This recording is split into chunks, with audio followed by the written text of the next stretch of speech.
I imagine the Giants would have an advantage for this reason. I'm just spitballing here. If the Dodgers, the Rangers, all these other teams say, you know what, we don't know if he's going to be a two-way superstar in the future because he's not even going to pitch in 24 because of Tommy John. And what's he going to look like in 25 and beyond as a pitcher? And we're paying all that money just for a DH. He's not going to play the field because he can't throw from the outfield. He's not going to play the outfield next season. The Giants can't worry about any of that because they just got to roll the dice and take the biggest gambles of their lives, since Barry Bonds, and go for it because they can afford to, they need a bump in attendance. They need a bump in excitement. They need a bump with their lineup. They need a bump everywhere. And he would supply it in a big way. They'd obviously have to build around him so that he doesn't walk 4 times a game. But I think that it's, kind of appealing for him to not go to Seattle because Ichiro's always going to be the guy, not go to the Dodgers because they got a bunch of guys. Same with New York. But in San Francisco, it's a little different market because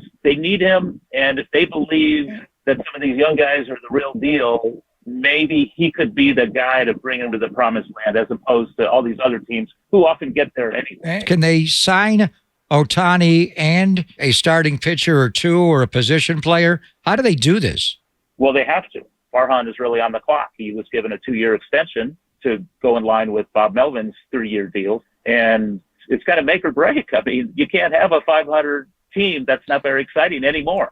Those days are done. Attendance has been coming down and interest has been waning. And even after 107, a lot of fans didn't dig the way ball was being played at Oracle Park. It's just the anti-Bochy ball. And they won. It was exciting. They won 107 franchise record, but it's not like they got a big spike in attendance the next year because of that. And, the Giants have always been a superstar-laden ball club from Mays to McCovey to Jack Clark to Will Clark to Barry Bonds to Buster Posey, but yet nobody in the last 2 years. And that's, not only have they been losing, but they haven't been exciting enough for fans to come to the ballpark like they used to and fill up the place. They were 17th in attendance, and ownership is pissed off.